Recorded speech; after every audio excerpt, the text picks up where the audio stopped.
Et si je te disais que tu n'as pas besoin de supplier, ni même de parler, pour faire revenir cette personne obsédée par toi?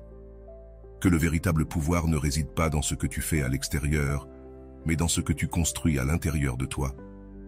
Parce qu'il existe une énergie silencieuse qui naît lorsque tu arrêtes de poursuivre et que tu commences à briller grâce à ta propre transformation. Cette personne qui t'ignore aujourd'hui, qui semble avoir poursuivi sa vie, n'a aucune idée de ce qu'elle va ressentir quand elle remarquera ton absence transformée en pouvoir. Salut à tous ceux qui nous regardent depuis différentes parties du monde, à tous nos amis de la France, du Canada, de la Belgique, de la Côte d'Ivoire, du Cameroun, des États-Unis, du Maroc, de l'Île-de-France, d'Algérie, d'Haïti, du Togo et bien sûr, au reste de nos frères et sœurs. Bienvenue sur Vision Stoïcienne. C'est toujours un plaisir de me connecter avec vous en partageant des idées profondes issues du vaste monde. N'oubliez pas de cliquer sur « J'aime », de partager cette vidéo avec vos proches, de vous abonner à notre chaîne et d'activer la cloche de notification pour rester informé de nos contenus les plus récents. Chaque geste compte pour nous aider à faire grandir cette communauté dédiée à la sagesse et à l'épanouissement. Dans cette vidéo, tu vas découvrir comment activer ce magnétisme silencieux, cette force intérieure qui non seulement fait revenir cette personne, mais la fait revenir avec désespoir, avec le besoin de t'avoir près d'elle, comme si soudainement tout dans son monde perdait son sens sans toi. Avant de commencer, je veux que tu prennes un moment pour écrire dans les commentaires. Mon changement commence maintenant avec le stoïcisme. Fais-le comme un engagement envers toi-même, un premier pas vers la meilleure version de toi-même. Allons-y ensemble. Numéro 1. L'orgueil de l'autre comme une prison invisible. Il y a quelque chose que nous ne voyons pas souvent. L'orgueil n'est pas une force, c'est une prison. Lorsque quelqu'un te perd et ne revient pas, ce n'est pas toujours parce qu'il ne ressent plus rien. Souvent, c'est parce qu'il ne peut pas gérer son propre ego. À l'extérieur, cette personne peut paraître froide, sûre d'elle, voire heureuse. Mais à l'intérieur, elle traverse peut-être un tourbillon émotionnel qu'elle ne se permet même pas de ressentir. L'orgueil agit comme un bouclier, mais aussi comme une cellule. Et le plus cruel, c'est que cette cellule, tu ne l'as pas construite pour elle, c'est elle qui s'y est enfermée. Elle ne sait pas comment faire le premier pas. Elle ne sait pas comment dire « je me suis trompée ».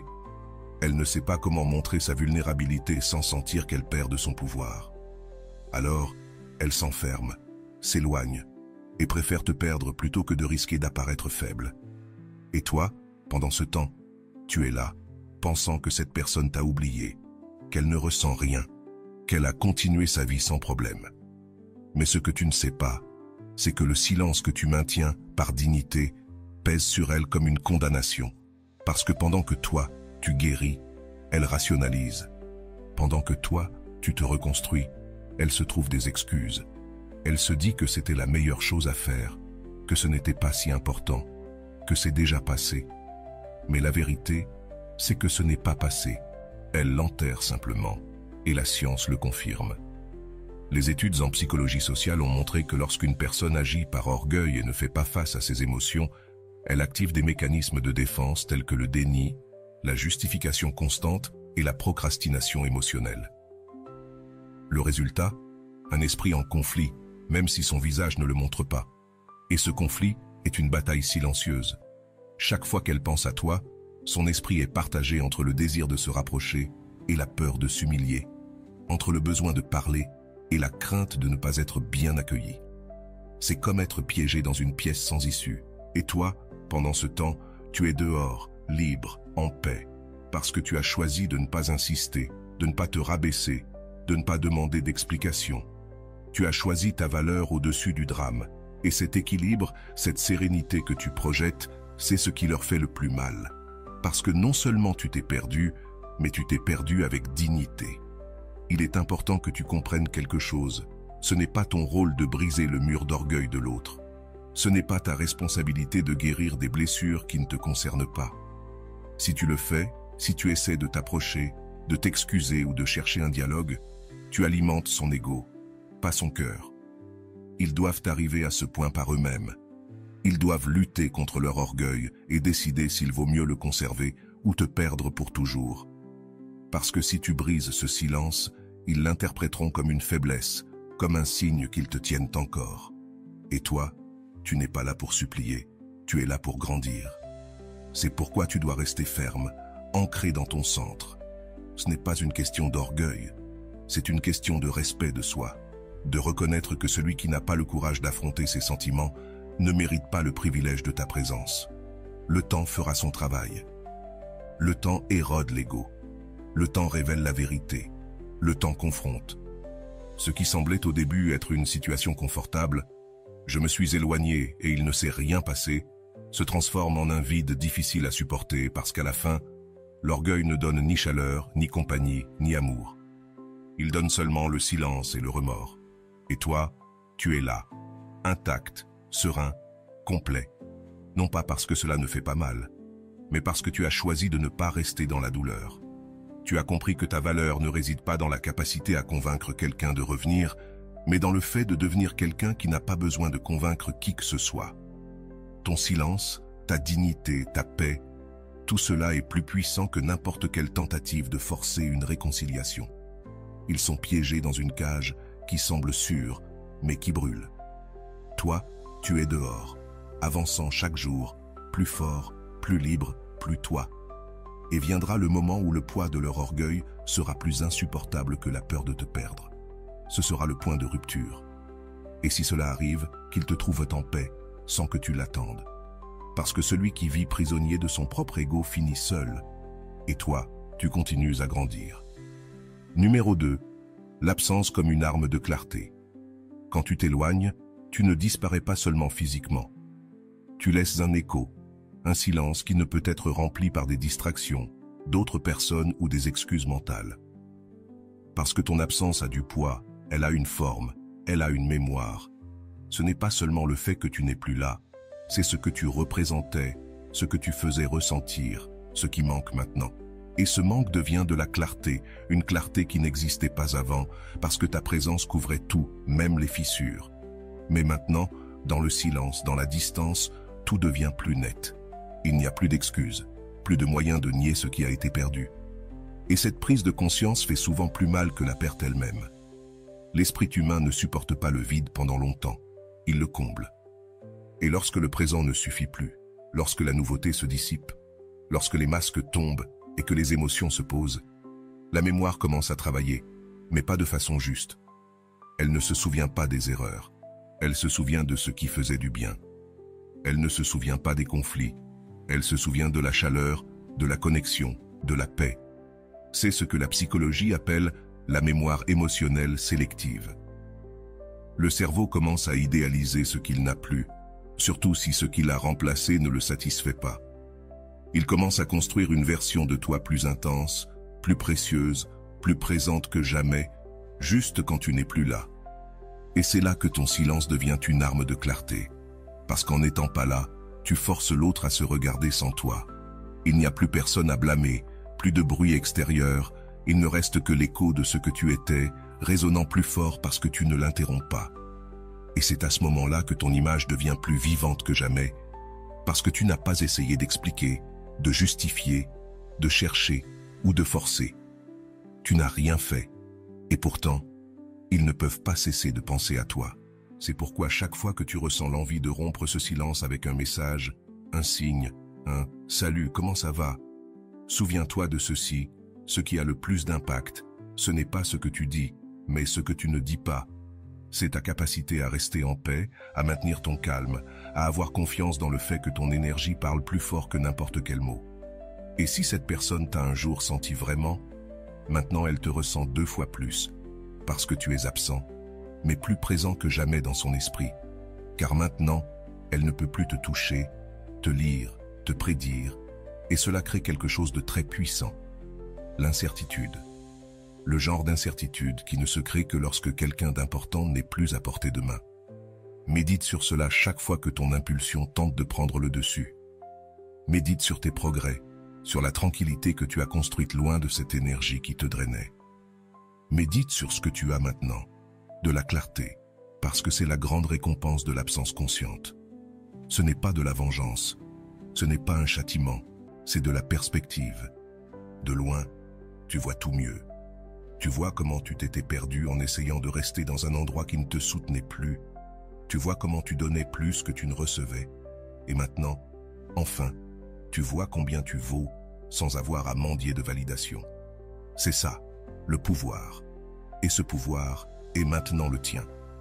Pendant ce temps, de l'autre côté, cette personne qui pensait que tu serais toujours là commence à ressentir l'angoisse de ne pas avoir accès à toi, de ne pas savoir si tu reviendras, de ne pas comprendre pourquoi tu n'es plus le même. Ce qui semblait sécurité se transforme en doute. Ce qui semblait oubli se transforme en obsession. Parce que lorsqu'une personne importante s'éloigne en silence, l'esprit ne trouve pas de repos tant qu'il n'a pas trouvé un sens à cela. Mais tu n'es plus là pour l'expliquer, et cela les oblige à faire face à la vérité. Ils t'ont perdu, et pas parce que tu as crié ou fait un drame, mais parce que tu as choisi la paix. Lorsque tu t'éloignes, tu ne disparais pas seulement physiquement. Tu laisses un écho, un silence qui ne se remplit ni de distractions, ni d'autres personnes, ni d'excuses mentales, parce que ton absence a du poids, a une forme, a une mémoire.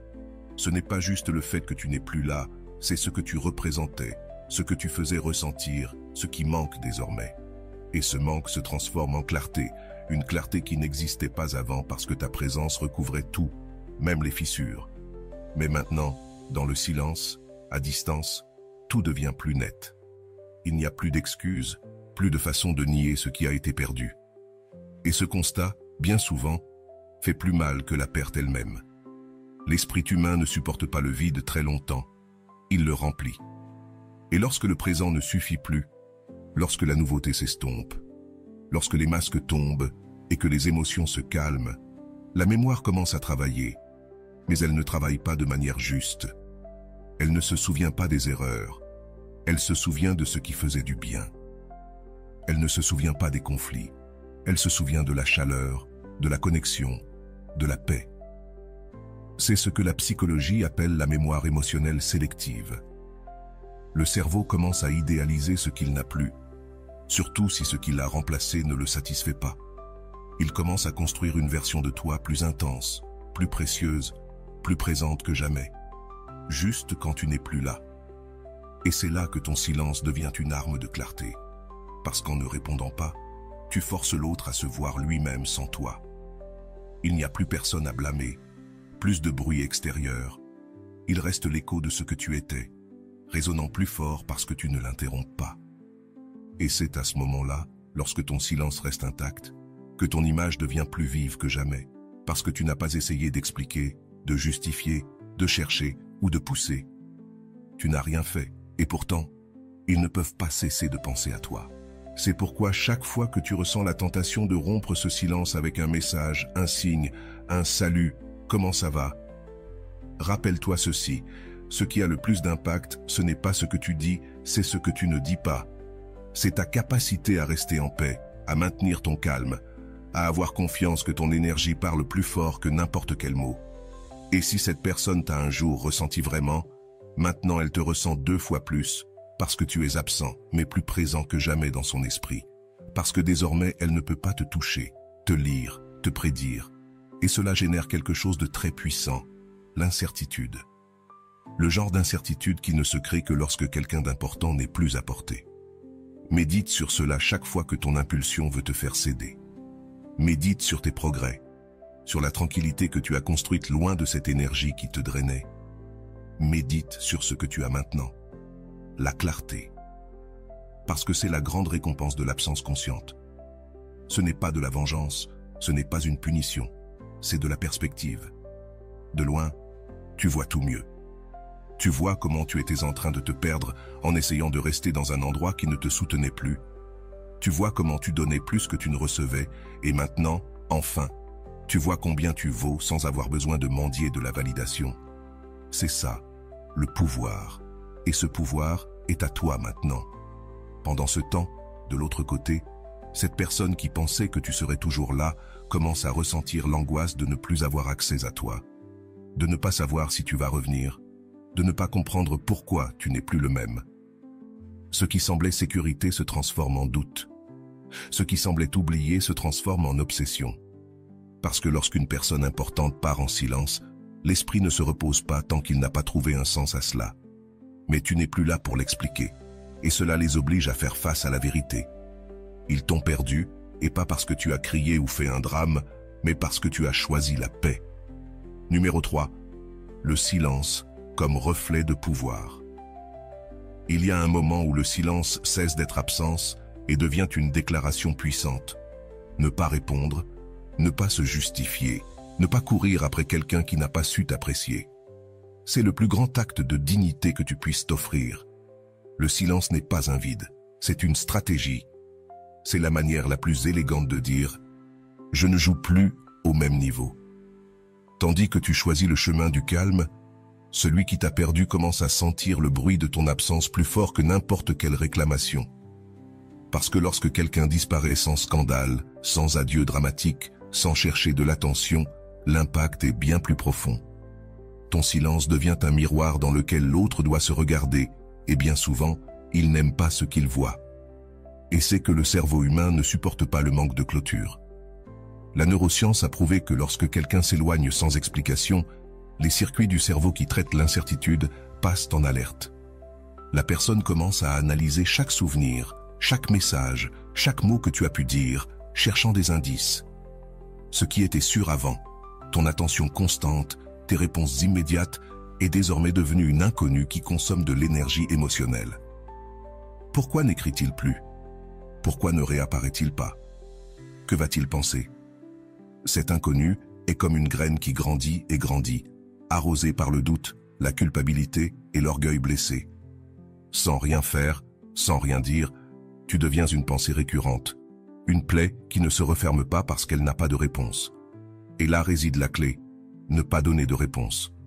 Le véritable pouvoir du silence ne réside pas dans la disparition par rancune, mais dans la fermeté de ta décision de ne pas réagir, de ne pas chercher d'explication, ni d'en offrir.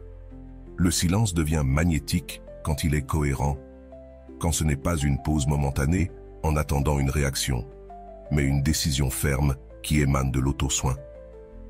Parce que cesser de parler ne signifie pas que tu n'as rien à dire, cela signifie que tu as compris que tout ne mérite pas une réponse. Et cette compréhension t'élève. C'est pourquoi, si tu veux pratiquer cette vertu stoïque du silence comme reflet de pouvoir, tu dois commencer par une règle claire. Éliminer tout contact réactif. Ne consulte pas ses réseaux, ne réponds pas à ses messages, même si la curiosité te brûle. Ne demande pas des nouvelles de cette personne. Ne fais pas de sous-entendus, même déguisés. Pratique le détachement comme un entraînement mental. Et chaque fois que l'anxiété voudra te pousser à rompre le silence, respire et répète. Mon silence a du pouvoir, car il en a. Ton absence pèse plus que ta présence quand elle est ferme, quand elle est maintenue avec dignité, quand elle ne se brise pas au premier stimulus. Avec le temps, ce qui semblait être de l'indifférence se transforme en un message clair. Je ne suis plus disponible émotionnellement. Je ne suis plus quelqu'un avec qui l'on peut avoir un accès facile. Et cela, sur le plan émotionnel, est plus attirant que n'importe quelle démonstration désespérée d'amour ou d'affection. Parce que ce qui est rare est précieux, ce qui n'est pas garanti est plus désiré. Et tu deviens cette personne qui a cessé de supplier et qui a commencé à inspirer le respect. Une personne qui n'a pas besoin de parler pour être écoutée, ni de courir après pour être rappelée. Une personne qui est devenue inoubliable, simplement parce qu'elle a su se taire au bon moment. C'est ça, le secret. Il ne s'agit pas de disparaître en attendant que l'autre réagisse, mais de t'éloigner pour te retrouver toi-même. Le silence te permet de guérir, de te reconstruire, de revenir à toi, et dans ce processus, ironiquement, tu deviens plus présent que jamais dans l'esprit de celui qui t'a perdu. Parce que la véritable punition n'est pas ta colère, ni tes reproches, ni tes larmes, c'est ton absence. Une absence si ferme, si digne et si sereine qu'elle crie plus fort que n'importe quel mot, il n'y a plus de place pour toi ici.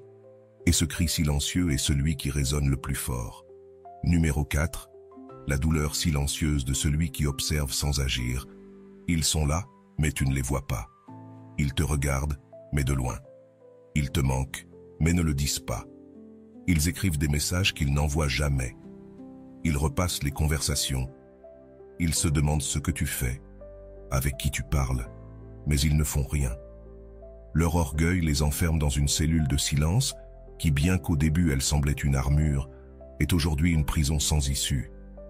Tandis que toi, tu choisis la paix, eux, ils luttent contre une bataille intérieure qu'ils ne savent pas comment gagner. Parce que ne pas parler n'est pas synonyme d'oubli. Bien souvent, c'est simplement un symptôme de peur, de blocage, d'une émotion qu'ils ne savent pas comment gérer sans perdre le contrôle. Et ce n'est pas qu'ils ne ressentent rien, ils ressentent bien plus que ce qu'ils laissent paraître. Mais cet orgueil leur murmure qu'ils ne doivent pas céder, qu'ils ne peuvent pas risquer de paraître faibles, que revenir serait perdre une bataille imaginaire. Alors, ils se taisent, et ce silence qu'ils croient les protéger, en réalité, les consume. La neurobiologie le confirme. Lorsqu'une personne réprime constamment ce qu'elle ressent, son corps entre dans un état de stress continu, les niveaux de cortisol augmentent, l'anxiété se renforce et l'esprit commence à se saboter.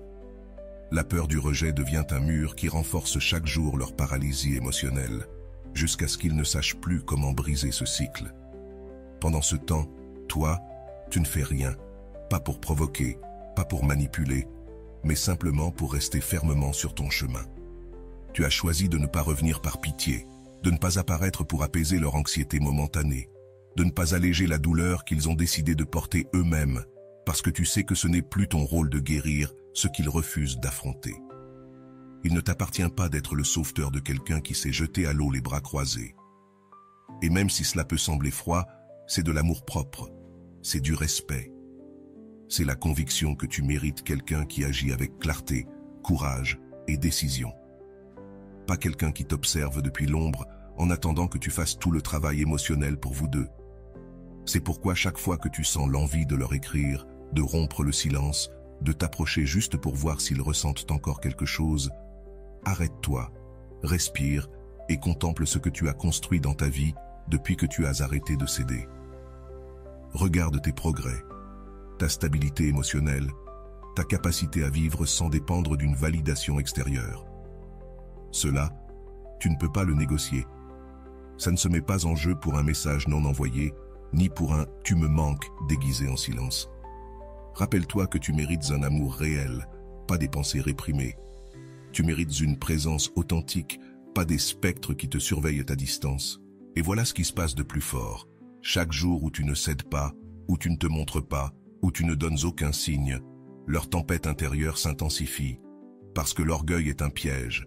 Au début, il te fait te sentir fort, mais ensuite il t'isole. Il te fait croire que gagner, c'est résister, alors qu'en réalité, tu perds ce qu'il y a de plus précieux en ne trouvant pas le courage d'agir.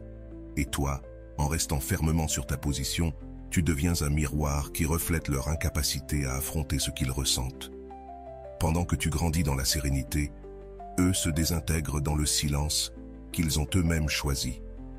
Ne te trompe pas, cela ne veut pas dire que tu souhaites leur douleur. Tu comprends simplement qu'il y a des batailles qui ne te concernent pas, qu'il y a des leçons que l'on apprend uniquement lorsque l'autre touche le fond, qu'on ne peut pas porter la croissance émotionnelle de quelqu'un qui refuse de mûrir. Et donc, tu continues, sans haine, sans rancune, mais avec une fermeté qui devient inébranlable, parce que tu sais que tous ceux qui t'ont perdu par orgueil tôt ou tard se souviendront avec douleur de ce qu'ils ont eu et n'ont pas su protéger. Et si un jour ils reviennent, que ce soit pour la clarté, pas pour la culpabilité. Qu'ils viennent avec des actions, pas avec des regards tristes ni des paroles non dites, car toi, tu n'es pas revenu par besoin. Tu es revenu à toi, et dans ce retour à ta paix, tu as trouvé la liberté de ne plus avoir à sauver qui que ce soit. Lorsque tu t'éloignes et que tu ne donnes plus de signes, quelque chose commence à se produire dans l'esprit de celui qui t'a perdu. Ils ne peuvent plus te voir, ne savent plus comment tu penses, ni accéder à ton monde comme avant. Et cela, au lieu de les faire t'oublier, déclenche une réaction complètement différente. Ils commencent à t'imaginer, à te reconstruire mentalement, à remplir les vides avec des souvenirs, des suppositions, des désirs et même des regrets. Mais ce qui est curieux, c'est que cette image qu'ils ont désormais de toi n'est plus toi. C'est une fantaisie, une version déformée et idéalisée, construite non pas avec des faits, mais avec des besoins. Parce que quand quelqu'un ne peut plus t'avoir, le cerveau s'occupe de transformer ton absence en une histoire qui ne cesse de se répéter. Et ce n'est pas une supposition, la psychologie cognitive l'explique clairement. Le cerveau déteste les espaces vides. Lorsqu'il n'y a pas de nouveaux stimuli ou d'interactions pour aider à traiter ce qui s'est passé, l'esprit prend ce qu'il se souvient et le mélange avec ce qu'il désire. Le résultat est une image qui ne te ressemble pas totalement, mais qui les hante plus que ta présence réelle. Ils commencent à te rappeler plus doux, plus sage, plus patient, plus précieux, non pas parce que tu l'as toujours été, mais parce qu'ils ont maintenant besoin de justifier pourquoi ils ne peuvent pas te lâcher de leurs pensées. Et cette nécessité est puissante, car toi, dans le silence, tu es devenu un mystère. Et il n'y a rien de plus addictif pour l'esprit qu'un mystère non résolu. C'est là que beaucoup tombent dans le piège. Ils reçoivent des signaux de l'autre côté, des petites pistes, des commentaires indirects, des réactions, des likes, des regards furtifs, et pensent que peut-être ils doivent répondre, que peut-être ça vaut la peine de montrer un peu de leur évolution, qu'il ne serait pas mauvais de donner un signe subtil. Mais ce qu'ils ne savent pas, c'est qu'à chaque fois qu'ils alimentent cette fantaisie, ils collaborent avec la confusion de l'autre. Ils permettent à cette personne de ne pas voir la réalité, mais de maintenir en vie une illusion basée sur une version ancienne de ce qu'ils étaient. Et toi, tu n'es plus cette personne. Tu as grandi, tu as changé, tu as guéri. Revenir donner des signes, même minimes, c'est comme leur permettre de te revoir à travers le passé, à travers ce que tu n'es plus. C'est pourquoi l'exercice le plus puissant en ce moment est de rester fermement sur ta position, de ne pas donner d'explications, de ne pas répondre aux indirects, de ne pas interagir avec des insinuations déguisées en intérêt. Tu dois protéger ta nouvelle version comme si c'était un temple, car elle l'est. Tu as travaillé sur toi-même pour être en paix, et cette paix ne se négocie pas. Reste authentique. Si un jour on te voit, que ce ne soit pas par stratégie, mais parce que tu n'as plus rien à cacher. S'ils t'observent, qu'ils voient qui tu es aujourd'hui, pas qui tu étais. Et si un jour ils reviennent, que ce soit pour la vérité, pas pour la fantaisie qu'ils ont inventée pendant ton absence. Ce qui commence à se passer quand tu fais cela est révélateur. L'obsession qu'ils ressentaient ne disparaît pas, elle se transforme. Ils ne sont plus obsédés par toi parce qu'ils te veulent, mais parce qu'ils sont piégés par ce que tu symbolisais, ce que tu représentais, stabilité, affection, refuge, admiration. Mais ils ne peuvent pas s'approcher, car l'image qu'ils ont d'eux ne correspond plus à la personne réelle qui est en train de devenir toi. Tu continues à évoluer, à briser les limites du souvenir. Pendant ce temps, eux restent ancrés à une idée qui s'éteint chaque jour où ils ne te trouvent pas, chaque jour où tu ne réponds pas, chaque jour où tu continues ton chemin. Et c'est ça qui fait le plus mal, parce que cela les oblige à accepter une dure vérité. Ils ne te connaissent plus, ils ne te contrôlent plus, ils ne peuvent plus prédire ta réaction ni compter sur ta présence. Et cette incertitude, mélangée à l'image parfaite qu'ils se sont formés de toi, se transforme en une prison émotionnelle, une qu'ils ont eux-mêmes construite et que tu ne partages plus. Pendant ce temps, toi, tu avances simplement, sans ressentiment, sans rancune, avec sérénité et détermination, sans avoir besoin de prouver quoi que ce soit, car ce dont tu as besoin, c'est de continuer à grandir depuis ce que tu es maintenant, pas depuis ce qu'ils se souviennent, parce qu'ils sont restés avec une version de toi congelée dans le temps. Mais toi, tu ne vis plus là. C'est très précis, et la science l'explique clairement. C'est le même modèle utilisé dans les jeux de hasard pour nous rendre addicts, le renforcement intermittent. Parfois, il y a une récompense, parfois non. Parfois, il y a une réponse, parfois, elle disparaît. Parfois, il te cherche, d'autres fois, il t'ignore. Et au milieu de cette incertitude, le cerveau s'accroche. Il commence à anticiper, à chercher du sens, à interpréter chaque geste comme s'il s'agissait d'un indice. Le système de récompense s'active uniquement avec la possibilité, pas avec la certitude. C'est pour cela que cela devient addictif, pour cela que tu as du mal à lâcher prise, même quand tu sais qu'il n'y a rien de réel. Et ainsi, la paix te fuit, tu attends des signes, observant chaque publication comme si c'était un message crypté, te demandant si cette histoire était pour toi, si ce j'aime signifie quelque chose, si cette chanson parle de ce que vous avez vécu. Et sans t'en rendre compte, tu entres dans son jeu, dans ce va-et-vient émotionnel qui ne donne rien de concret mais vole toute ton énergie.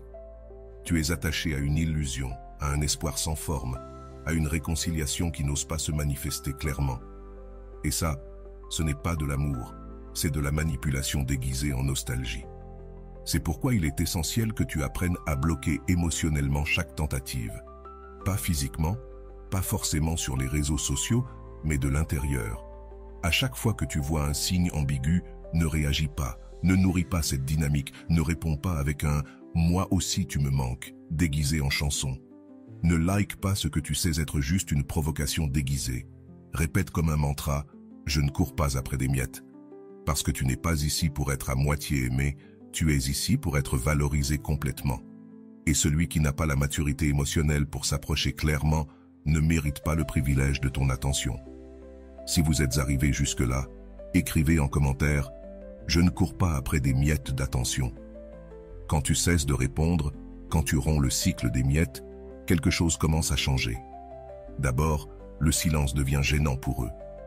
Ils ne contrôlent plus tes émotions. Ils ne savent plus si ça t'a affecté ou non. Ensuite, ils se rendent compte que tu n'es pas si facile à manipuler, que tu n'es plus là à attendre avec l'émotion allumée. Et c'est là que tu commences à récupérer ton pouvoir. Tu n'es plus une proie émotionnelle, tu n'es plus attaché à des gestes vides, ni à des promesses non tenues. Tu es toi, avec toi-même, libre, stable, en paix. Ce qui est le plus intéressant, c'est qu'en sortant de ce jeu, tu vois tout avec plus de clarté.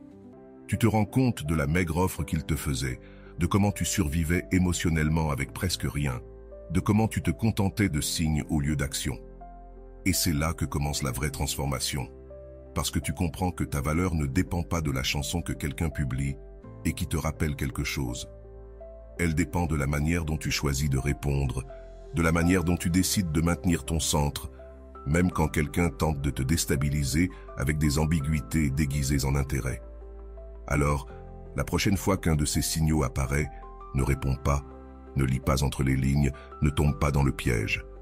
Respire, souris et continue, car ce que tu mérites ne vient pas en miettes. Ça vient avec présence, avec clarté, avec des actions réelles. Et jusqu'à ce que ça arrive, ton énergie n'est pas disponible, car tu as appris que l'amour véritable ne laisse pas de place au doute, encore moins au vide déguisé en espoir. Numéro 8.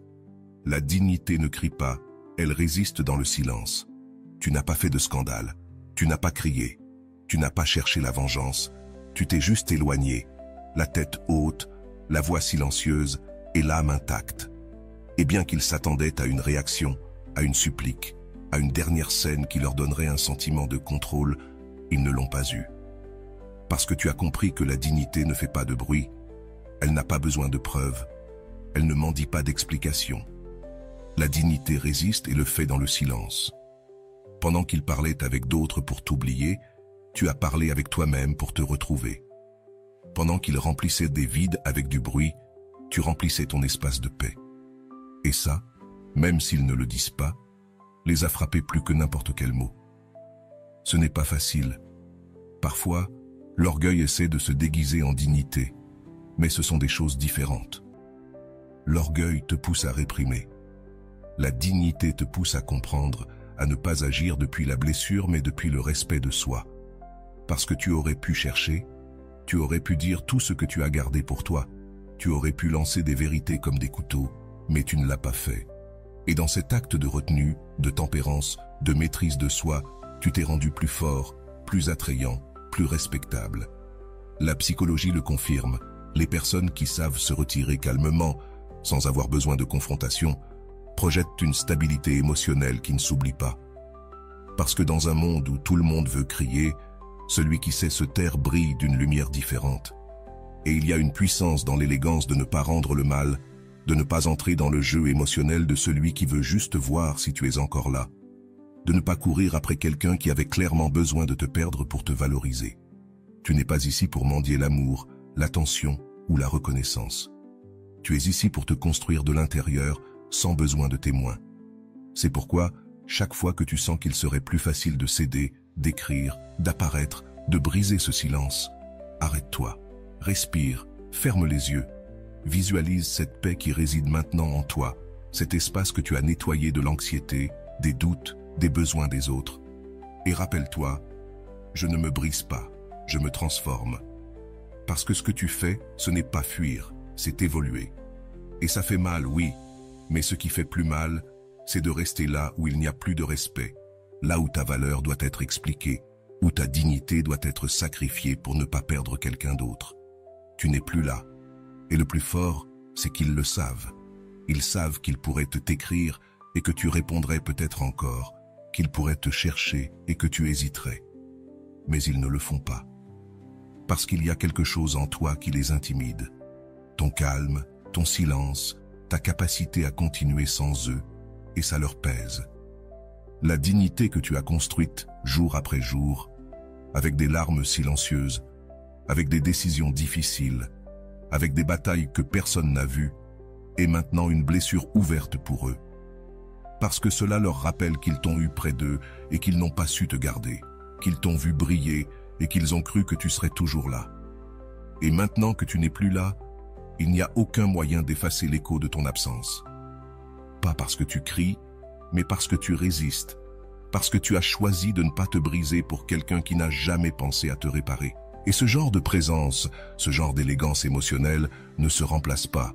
Ils peuvent s'entourer de gens, se remplir de stimulation, faire semblant que tout est passé, mais au fond, ton silence reste là, comme une ombre qui les accompagne, comme une leçon qu'ils n'ont pas demandée, mais qu'ils doivent maintenant apprendre. Et toi, tu n'as rien à faire de plus. Il te suffit de rester ferme, intègre, sur ton chemin. Parce que tu n'es plus là pour prouver quoi que ce soit, même pas que tu vaux quelque chose. Ils le savent, et ça suffit. Alors, ne te désespère pas si ton silence ne reçoit pas de réponse immédiate. La dignité ne cherche pas un impact rapide. Son effet est lent, profond, durable. Elle reste gravée là où les mots n'atteignent pas. Parce qu'à la fin, ceux qui t'ont perdu ne se souviendront pas de ce que tu as dit. Ils se souviendront que tu ne t'es pas brisé, et ce sera la plaie qui ne cicatrisera jamais. Numéro 9. Le retour déguisé n'est pas de l'amour, c'est de la peur. Ils reviennent, oui, mais pas comme tu l'avais rêvé. Pas avec des certitudes, pas avec un amour clair, pas avec le courage que tu attendais. Ils reviennent avec des excuses faibles, avec des messages qui ne disent rien mais insinuent tout, avec des phrases ambiguës qui cherchent une réaction plus qu'une réconciliation. Ils ne reviennent pas parce qu'ils t'aiment, ils reviennent parce que leur vide les consume, parce qu'ils ne supportent pas de te voir avancer sans eux, parce que leur absence commence à leur faire plus mal que leur fierté. Et ça, ce n'est pas de l'amour, c'est de la peur. Peur de t'avoir perdu pour toujours, peur que leur vie sans toi n'ait plus la même couleur, peur de faire face au reflet de ce qu'ils ont laissé partir. Et toi, qui autrefois aurais sauté de joie en recevant ce message, maintenant tu observes, tu ne réagis plus, parce que tu as appris que tout ce qui revient ne mérite pas une place. Tu as appris que les secondes chances ne se donnent pas par nostalgie, mais par clarté. Et ce qu'ils apportent, ce n'est pas de la clarté, c'est de la confusion. Ils ne viennent pas avec l'intention de reconstruire ce qu'ils ont détruit, mais avec le besoin d'atténuer leur inconfort. Ils sont perdus et cherchent en toi ce refuge émotionnel que tu leur offrais sans condition. Mais tu n'es plus disponible pour cela. Le comportement évitant après une perte montre que de nombreuses personnes qui ne sont pas émotionnellement stables ou disponibles ont tendance à revenir lorsqu'elles sentent qu'elles ont perdu le contrôle. Non pas parce qu'elles ont changé, ni parce qu'elles ont compris ce que tu représentais, mais parce que l'inconfort interne devient insupportable. Ton silence leur pèse, ton indifférence les confronte, et leur retour n'est pas une déclaration d'amour, c'est une fuite de leur propre vide. C'est pourquoi il ne faut pas interpréter ces signaux ambigus comme une promesse. Ne lis pas entre les lignes, ne remplis pas de rêves ce qui n'est que de la peur déguisée. Observe-les, écoute, mais ne donne pas ton cœur. Évalue avec ta nouvelle mentalité, celle qui pense désormais depuis la sérénité, depuis le stoïcisme que tu as appris à cultiver dans ton processus. Celle qui sait que tout ce qui frappe à ta porte ne mérite pas d'être ouvert. Celle qui distingue entre une intention réelle et une émotion passagère. C'est là que la magie opère. Parce que ta sérénité les désarme. Ils ne trouvent plus en toi l'émotion qui les réconfortait. Ils ne voient plus cette personne qui courait pour interpréter leurs signaux, qui répondait immédiatement, qui se contentait des actions. Ils voient quelqu'un de nouveau. Quelqu'un qui ne se plie pas pour un bonjour. Quelqu'un qui a appris à s'aimer tellement qu'il n'a plus besoin de miettes pour ressentir quoi que ce soit. Et cela, pour eux, est un coup. Parce qu'ils s'attendaient à autre chose. Ils s'attendaient à ce que ton cœur batte encore pour eux comme avant. Et maintenant, ils découvrent qu'il bat pour toi. T'appelle et confronte. Parce que tu ne cries pas, tu ne réclames pas, tu ne reproches rien, tu écoutes simplement à distance. Et cette tranquillité les oblige à se regarder dans le miroir, à faire face à tout ce qu'ils n'ont pas résolu, à comprendre que tu n'es plus au même endroit qu'avant.